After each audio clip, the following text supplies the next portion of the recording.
Welcome, everybody. We are somewhat short-staffed tonight, but we're here. So I know we've got a couple of folks that want to speak at the Power Hour. Just a couple of housekeeping reminders, as the mayor always says to get started. At this point, we have two folks signed up to speak. Obviously, we'll let them go first, and if there's anybody else that would like to stand up and speak about anything that's not on the agenda tonight, as part of that, we'll make time as is available afterwards. But with that, Ms. Smith, I think you're up first. If you want to come on down and get us started off.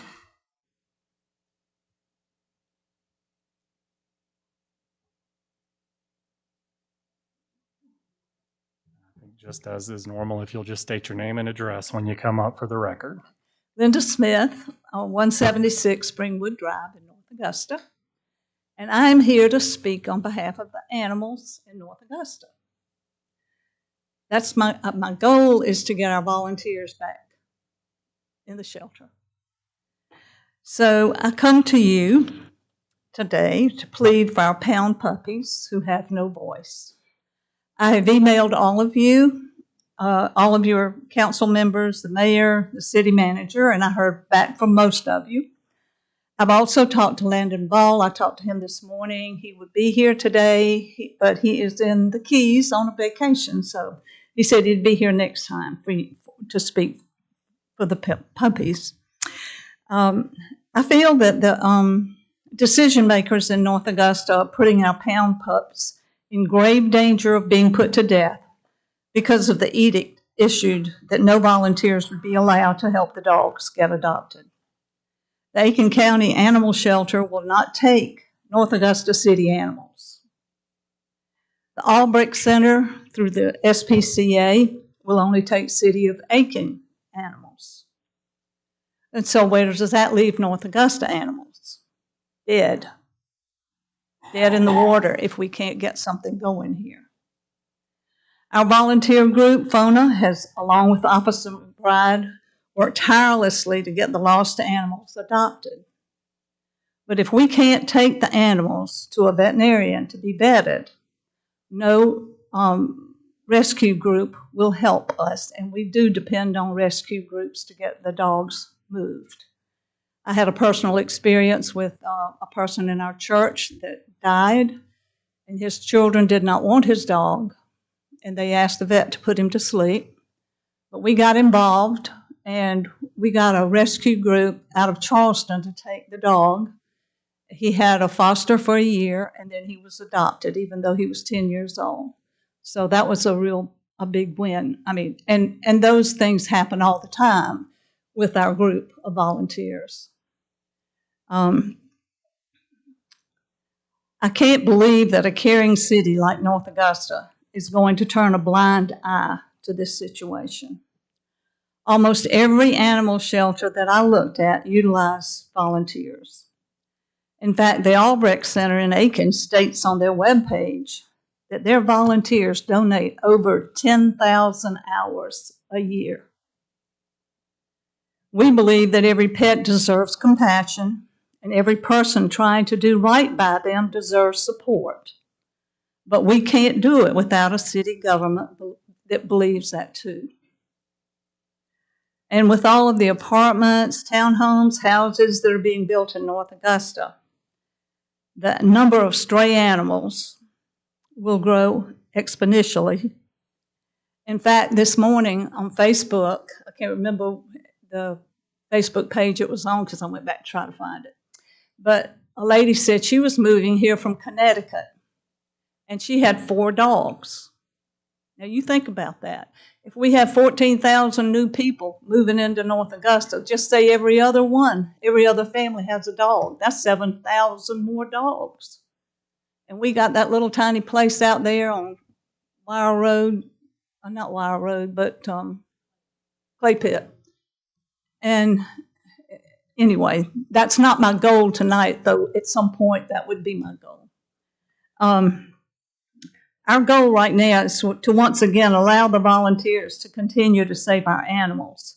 The Aiken County Animal Shelter states that since 2009, they have recruited volunteers.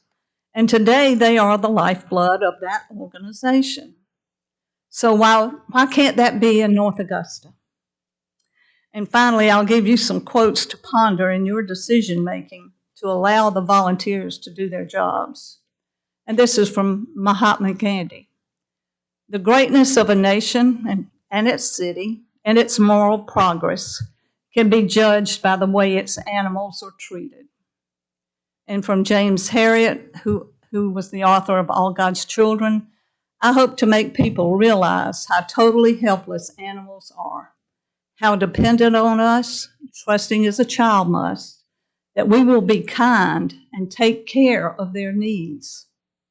And from Jane Goodall, you cannot share your life with a dog or a cat and not know perfectly well that animals have personalities and minds and feelings. And I hope that this group will vote to rectify your decision to allow the volunteers to come to the North Augusta Pound. Thank you.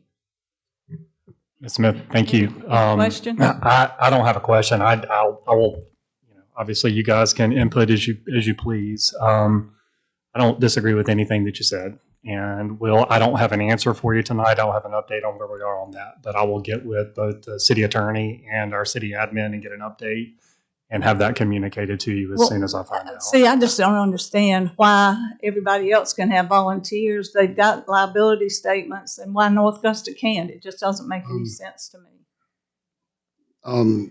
Linda, of course, I agree with everything you're saying. We've had discussions. I was there this past Saturday, not this past Saturday, a week ago Saturday, and there were volunteers there still helping. We're not saying that volunteers cannot help.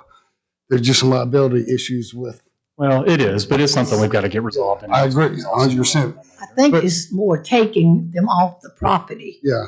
In case, let's say you take one to a vet and he bit somebody, then who's responsible, you or the city? Well, here's I think that's. I just don't want people to think that volunteers are not allowed at the facility, because they are.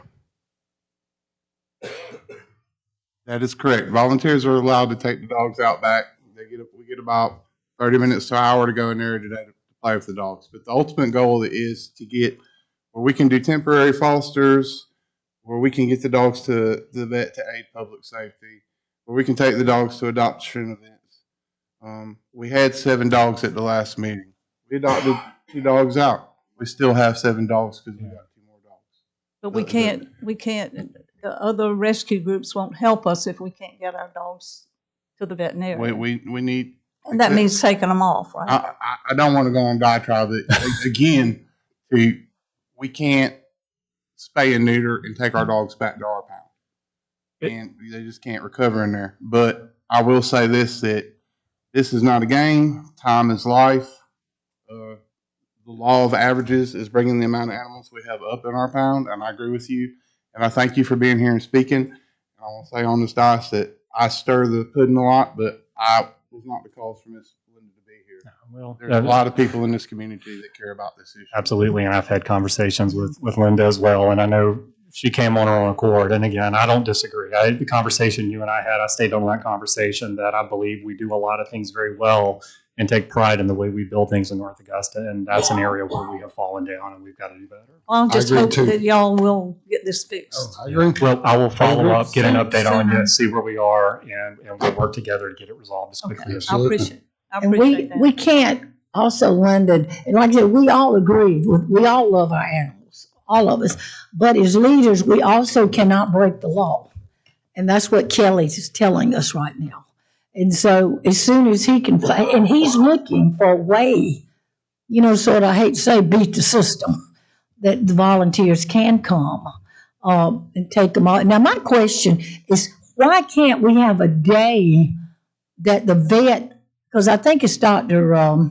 Kim and Baird, I can't think of their last name. Dr. Baird's Yeah, why they can't maybe come one afternoon and inoculate, give the dogs their shots and things. I mean, was that something we need to look into? Greg does a great job of getting the basic vetting done. The issue comes to where dog comes in at 8 p.m. It's got Demodex mange.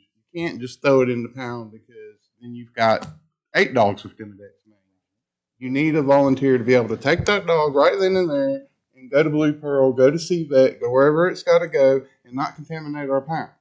Well, we can't do that until Kelly gives that okay. But we've got to have the form corrected, that is correct, but we need an Yeah, that's update. right. I do We want to haven't say received an update on that in some that time. there We need is an update on no that. current ordinance or law on our books, because I have done intensive research on this, that states volunteers cannot take animals out of the pound. That is This is correct. barely based Except for on North liability. Augusta. Correct.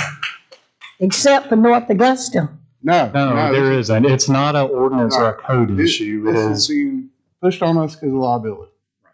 I So think, what we I waiting think on? we've put it off on the attorney when there really isn't a law Yeah, that that's needs to right. be That's- followed. There's no law. I totally agree with that. It's Been it's a kicking that concern can of down the road disclosure. and we need to stop. we do, and we'll get an update, and I'll get that to you as soon as I can. And I hope it Conversation. happens sooner rather than later. Understood. Later. Previous to this, we have been taking dogs in and out of the pound for about 4 years to adoption events, to the vet when they needed to go, get them out of the pound to blow off some steam and go get a pup cook, because there's no natural light in there, there's no ventilation.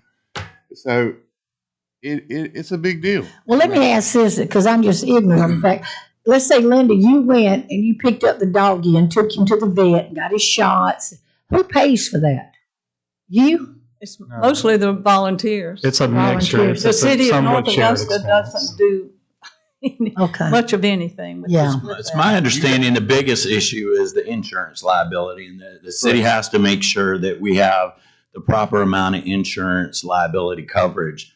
There was recently some tort reform law that went through the House, and they upped the liability limits for places. And so we have to make sure that if we get sued, we have insurance that will cover that. Well, then I asked the question, say I'm a softball coach and I'm coaching a bunch of little girls. And I asked one of them to run to the wherever and she falls down and breaks her leg. What's the difference? And so before we get, Ms. Mayor, I think it's a great question. I don't have an answer for that. We do have another speaker, and we've got a limited amount of time. So I will get an answer for you, and I'll get you an update on where we are with it. Thank you. I plan to be back every time. I understand, and hopefully you don't have to be back again, but we'll get an answer I as hope- quickly as we can. Thank you. Okay. Thank you. All right, I think we've got another, Brandy, I think you're up next. And again, if you wouldn't mind just stating your name and address for the record. We've got it on here, actually, so I think Brandy she'll still need Consolis to. for the Splatter Place at currently 401 West Martintown Road, Suite 117, North Augusta. I am here predominantly for the Splatter Place, but also for all small businesses that are trying to do business in North Augusta. We have been in business for the past 2 years in North Augusta. We have been trying to do an expansion to bring North Augusta its first full family entertainment center. We have been fraught with many issues trying to get a permit from your standards office. We've been trying to get this permit since April, and we have been fought with setback after setback after setback. This is a permit to literally build 3-foot and 6-foot temporary walls with no electricity and no plumbing. Temporary walls. When we have gone to the standards office and have been told that we had to get an architect, and that architect not only had to have the building layout for our suite, but for the entire building complex that we are in. We're at 401 West Martintown Road. Do you know how big that complex is? We had to fork out over $12,000 for an architect.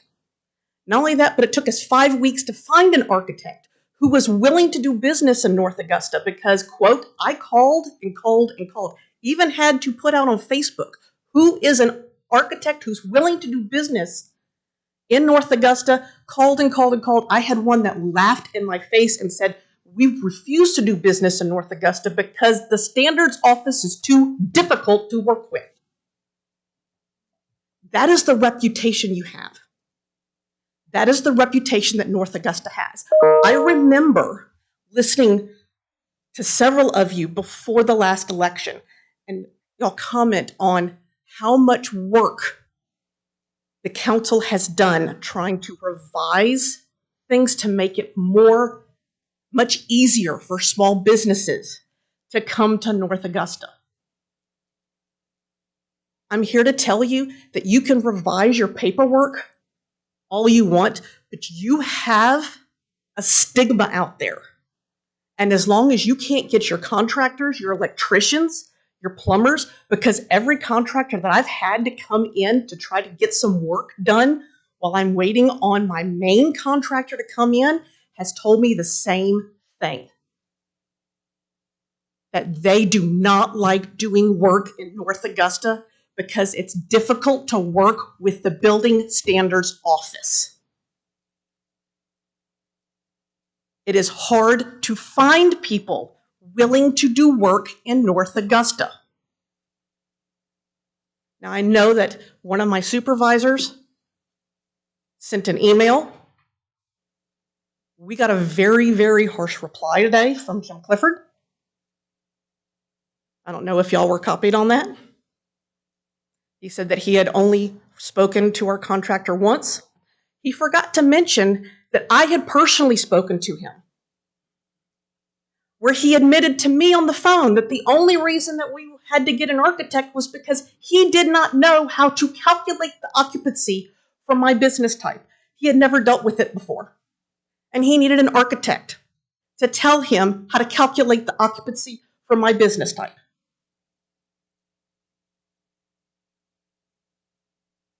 You're trying to expand and to bring businesses into North Augusta. But I've got to go hire additional things and more that is way beyond what I should. Way beyond what was budgeted for. Because even the bank had said, you're not going to need this for what your plans are. I was supposed to be open 2 months ago. I have 22 staff. Many of them are here. This is threatening 22 jobs. My budget's gone. It's blown. I'm at the point now, my original site is closed. I could not get an extension again. I am closed right now. We have won awards. We have won not only local awards, statewide awards. We just won for the second year in a row the best family entertainment center in South Carolina. And we're located here in North Augusta. I have phenomenal staff. We start at $16 an hour. Start. We're not talking about minimum wage jobs here. That's starting. I have a phenomenal staff. You're risking 22 jobs. And they're all local jobs. They live in this community.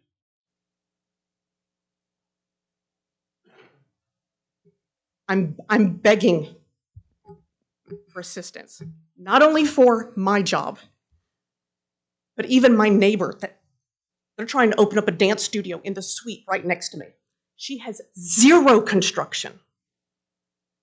Zero. She's required to get an architect in order to have an escape plan. She has 2 rooms and a bathroom.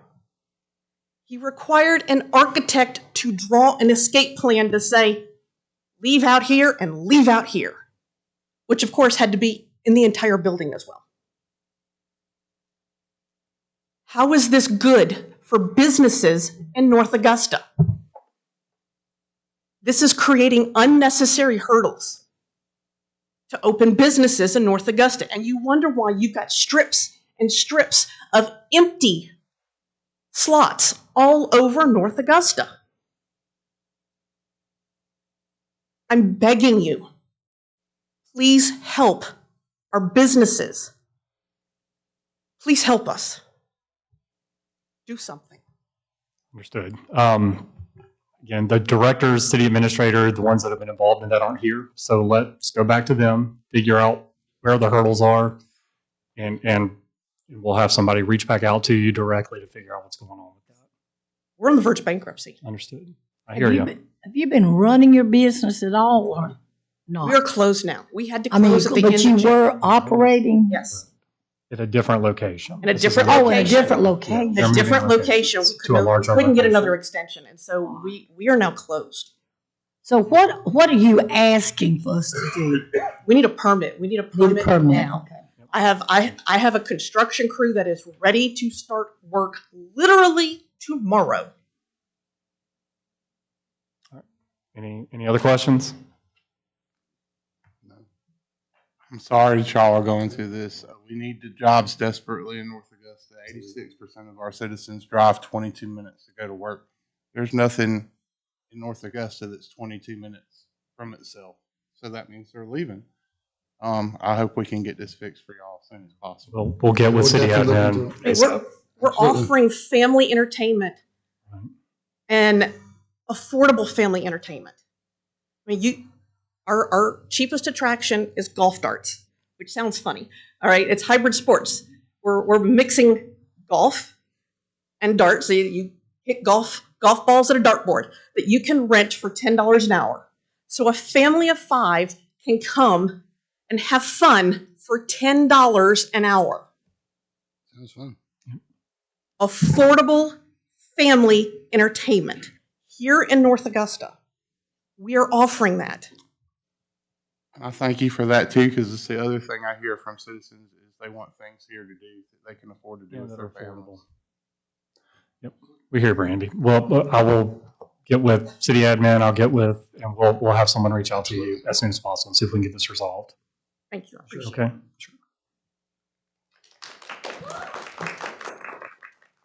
All right, guys, we've got about 6 more minutes. So if there's somebody that wants to talk about something for about 3 minutes, we'll have to close it out. So if there is anybody else out there, we've only got a few more minutes. Yes, ma'am. Come on down. Okay. My name is Sharon Hill, and I've been here about 2 years. And I went home to upstate New York when my dad got sick. And they had built a brand new library, and I went in there, and they had done an oral history project in the 1980s. And I opened up that book, and I had lived there all those years, and I sat there and I read stories about my city that I didn't know, fascinating stories that were nowhere except in people's minds. And I'd love to do that here. When I saw that happening, I went to the Office for Aging, the county office. They did senior news, and they said, yeah, let's do it. And so I started another one there, and I couldn't keep up with the people that wanted to talk to me. And I think it's very important, not just from the standpoint of our city's history, but also because there's a lot of people. When my dad got in assisted living, I thought that everybody there was mindless and drooling. That's not the case. There's a lot of very interesting, smart people that nobody's paying any attention to that would love to have the company. And our country is so divisive right now. It will be a great way to bring the generations together. We could go to schools and get the kids some credit, kids that wanted to be journalists, that maybe wanted to be podcasters, that wanted to be historians, that could do this as volunteers. We might get local companies to pay a little bit of a stipend to be on the right rail with their logo of the webpage. I think it doesn't have to be a lot of money, but I think it would be very, very informative, and I think would bring the community together. So That's it. Very interesting idea. Thank you for sharing. Have you talked with Millage Murray in North Augusta? What's the name? Millage Murray. Oh, that's a good idea. He is a history buff. He knows every Thing about North inch Augusta. of North Augusta. No. All right, well, if we can get him her number, Jamie.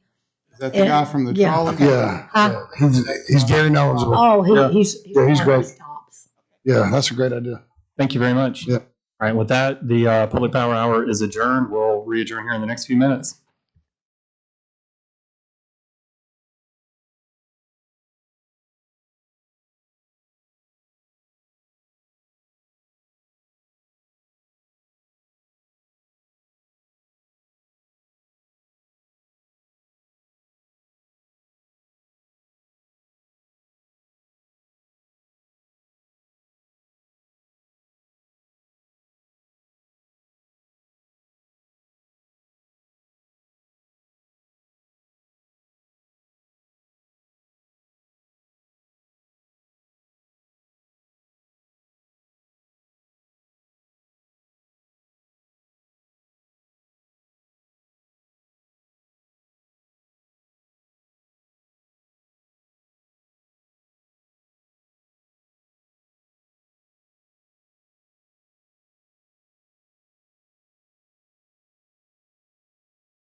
July 7, 2025, North Augusta City Council meeting is hereby called to order. You are welcome to join me in prayer.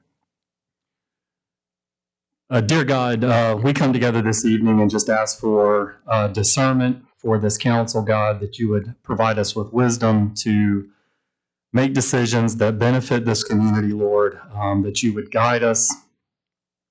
God, just that you would help us to be purposeful in our actions, Lord. Help us to have open hearts, open minds, and open ears as people communicate with us and as we communicate with one another, Lord. And again, above all things, we just ask for wisdom as we work through this agenda and do the business of the people. Lord, we pray these things in your name. Amen. If you'll stand for the Pledge of Allegiance. Pledge allegiance to the flag of the United States of America, to the republic for which it stands, one nation, under God, indivisible, with liberty and justice for all.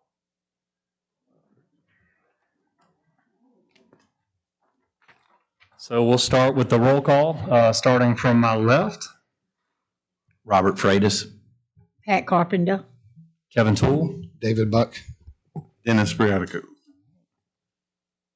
And the next action item is approval of minutes. So are there any corrections, deletions, or additions to the minutes submitted with the agenda?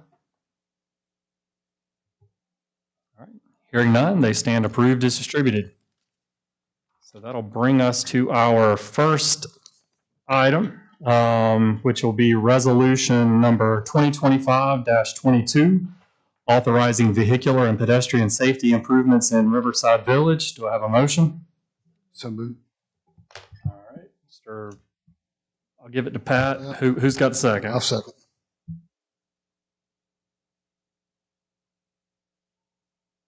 All right. Mr. Clifford, anything to add? There's no new information, Mr. Mayor Pro Tem, but if there are any questions from the council, Assistant City Administrator McCauley will be happy to take a crack at it. All right, so before we move to citizen comments, any questions from City Council for JD? All right. Any citizen comments? Any further council discussion? Hearing none, I'll ask for a vote. All those in favor? Opposed? That is unanimous.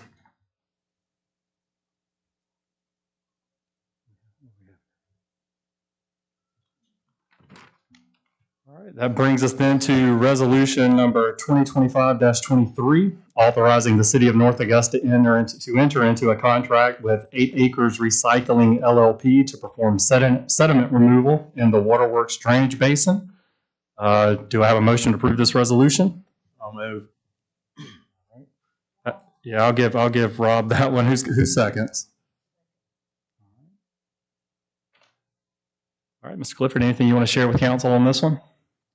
There's no new information on this, Mr. Mayor Pro Tem. However, this is, as a reminder, this has to do with grant funding, which is 100% reimbursable for this. So the request would be that the council action this so we can move forward on this contract. Any questions from council to Mr. Clifford? Any citizen comments? All right, any further council discussion? Hearing none, I'll ask for a vote. All those in favor? Opposed? Passes unanimously. All right, that moves us to administrative reports. So I'll turn it over to Mr. Clifford. I have 2 updates for this evening, council members. I've got one is the utility billing, so we'll go ahead straight into that one. No changes to this slide. So again, just as a reminder that the last shutoff was, you can go back a slide, please, was in December. We have not assessed a late fee since early February. Next slide. So the online portal has been restored as of this afternoon. So patrons and citizens are able to get back online and do the online payment, and we verified those are all in line with what's in our records. So that's a good news story for today. Next slide. We also have updates on the current billing cycle. So the June 10th bills will be mailed tomorrow, and the due dates of that will be the end of the month, so July 28th. And for those that are doing bank draft, those will occur on July 14th as per the slide. And we anticipate that the June 25th bills should be mailed by the next city council study session, which is a week from today. And so the good news is we're starting to get into a much better glide path of getting bills out on a weekly basis. And based on the current flow of things, we should be back on our normal billing cycles come August. Next slide. I'll pause for any questions from council. All right, with that, we'll go ahead and do the Hurricane Helene update.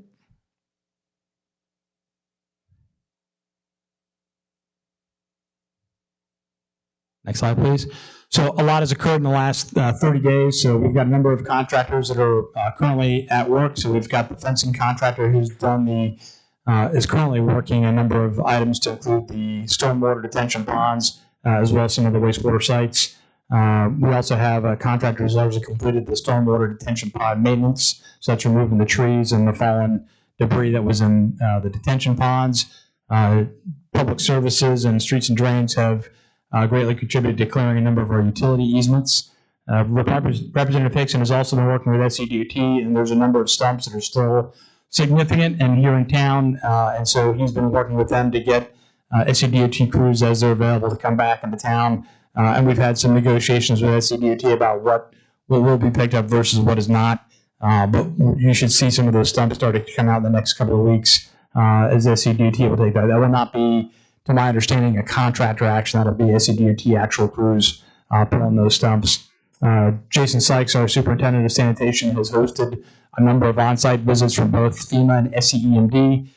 They'll come out and verify the various damages that we've highlighted, both through insurance and through FEMA requirements. And so we've had good interaction both with FEMA and SCEMD as they've been here on ground, because the story that we're telling them and the paperwork we're sending them, when they come out here and look on the ground to see what the activities are, they marry up very neatly because they're all the same. We did close out the East Buena Vista debris site, so over by the old Public Safety Headquarters. That site has been completely turned over to the city. All debris has been removed. Vehicles have been removed from that site, so that site is back as regular city property. We did get a extension from SCEMD for the debris removal portion of our storm debris, and ultimately that's a big plus for us because we still have a fair amount sitting at the country club property, and so we're continuing to go work there. And then we extended the Southern Disaster Recoveries contract for essentially 30 days through the 1st of August to continue operations at the country club property to grind it back all. They actually started back at it again last Wednesday and Thursday before the 4th of July weekend, and picked back up on Sunday and started hauling operations today. But they've got 2 full-size tub grinders out at that site and are making steady progress. Next slide. Between now and the next 30 days, we're going to monitor SDR operations at the country club property. I'm typically out there at least once a day to, again, make sure that what they're telling us that they're doing, they're actually doing. We're also continuing to coordinate with Comcast and AT&T and other telecom providers about wire. I would say my number one ask right now is to take care of the wire that's over in front of Calhoun Park. That's still a hazard in my opinion. We need to get that pulled out. We'll continue to coordinate with SCDOT on stump removal actions. We also do have to still demolish the tennis structure that's out at the country club property. That building is fully compromised. That has to also be reduced, but there's some work that has to occur on the front end to include a relocation of a water line before we can fully take that building down. So that'll still be here. I'm not sure if that's going to happen in the next 30 days, but it's certainly something that's on our to-do list. And we still have to figure out with FEMA and engineers about the Beck Park structure way ahead. So I don't have a good answer for you today about what that structure is going to look like, whether that can be resalvaged or whether it's going to have to be completely torn down. We have to have disposition from FEMA before we make any movements before doing so. So these are not a holistic list of all the actions planned. These are just the major ones that are before us as we move forward over the next 30 days. Next slide. Yard waste operations. I drove past several residences today that had pretty much the entire front yard lined with yard waste. And just to set expectation management for our citizens, the trucks are not going to pick up every bit of yard waste if your whole front yard is fronted by that. There's a limited amount they're going to get each pass. They'll take what they can take, and then they'll move on to the next house. Otherwise, you'd have one truck tied up in one neighborhood for the whole week as opposed to servicing the whole city. So we're going through and picking, an appropriate amount of debris, a normal amount of debris, and then we'll come back the next week and get that next debris. But we're overall making a pretty good dent on the yard waste. I think you're seeing across the city a number of debris piles have been significantly reduced, and we're making good progress there. Next slide. So I greened up the last thing here, which is the recreational facilities and city parks open to the extent possible. I believe we've accomplished that. Again, there are some residual items, the Beck Park structure being probably the most notable of those, but all their city parks have been restored to operation, and that includes the opening of Creighton Park with new equipment. And so we believe we're pretty well in hand. And the last thing that we have is, again, our timeline to repair various city facilities. I think Beck Park being the number one as far as structures go, but we've had a lot of other city facilities that have been repaired. So, for example, out in Chief's neck of the woods there at Fire Station 2, the metal cladding of the building on the roof has been replaced. It doesn't color match. It doesn't look as nice as it did before. But luckily, we have a roofing project in Capital Projects Sales Tax 5, but at least water's not coming into the apparatus bay anymore, at least not to my knowledge. So those are some of the city facilities that we have left. But every city facility we have, minus the Beck Park Pavilion, is open and available for use by our citizens. So, but I'll continue to leave this as our operation end state. We established these end states in early October of last year. Next slide. I'll pause for questions. Beck Park, do we have any timeline on when that may be? You said that we're waiting on FEMA. I don't have a timeline for you, Councilman, but I do put it on my slide, so it's still on the front burner. It's something that we know that we've got to continue to advocate for and to work through. I know a lot of people are interested in that particular structure, but at the end of the day, I've got a report from certified professional engineers telling me I shouldn't put people in it until I have something that's in contrast with that report. I think we'd be putting ourselves in a bad position to have citizens operating there. Anything else?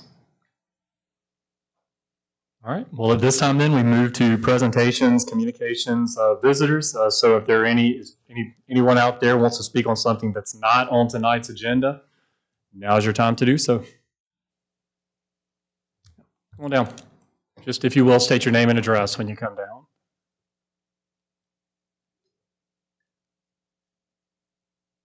Hey, I'm Matthew Travis. I'm at 325 Lucerne Avenue, North Augusta. It's my first time here. Appreciate you guys doing this. Just a quick question, maybe on the last one. The Living History Park, do you guys have any updates on that being open? Or I know there's a lot of damage with Helene. I don't know if that's in your purview, but just curious.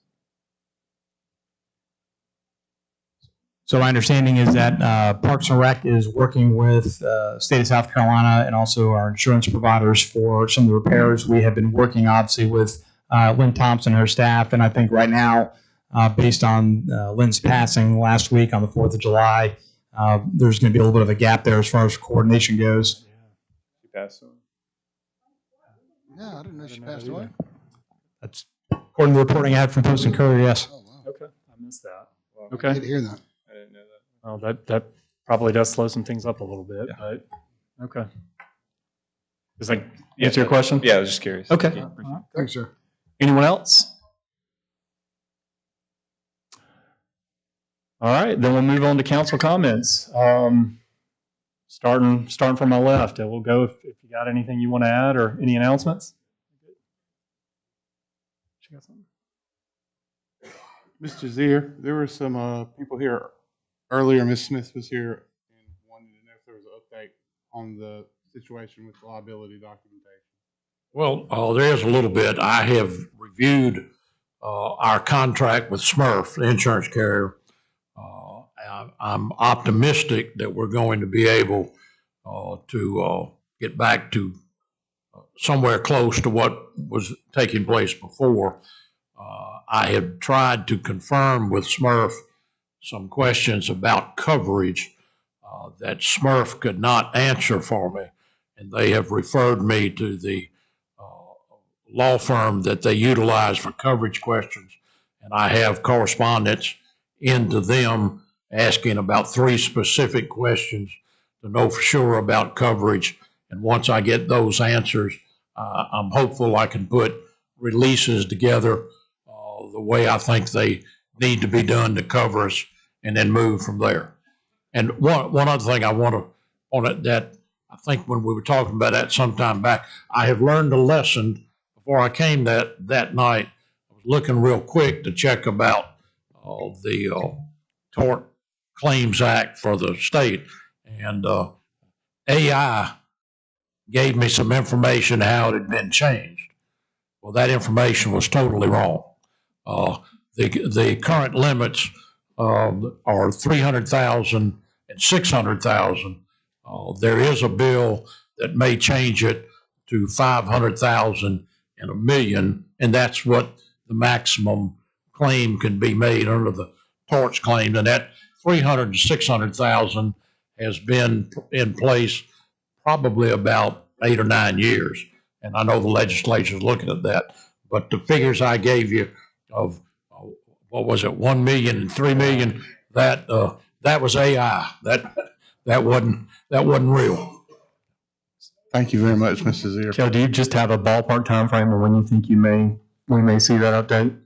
Well, it's whenever the law firm gets back to me. That's the one thing I'm waiting on now. Okay. And I have not heard from them, but if I don't get some response later in the week, I'll try to reach out to them again. Okay. Thank you, sir, very much. Anything else? All right, we stand adjourned. Hold on. Sorry, Hold the phone. temporarily Since we were- unadjourned. Yeah, talking to Kelly about that, but the other lady, Miss Porterfield, so Jim, she was very upset. That's all I can say, very upset. But I don't know if there's any way we can help this lady. I mean, I don't know.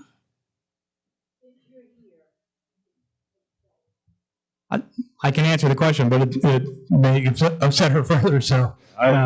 Let's talk offline and make sure that we get back to her with whether that's us or whether that's you guys. But I think, David had a conversation with her afterwards, and he'll fill you in on that. We'll decide where to go from there. Any other comments?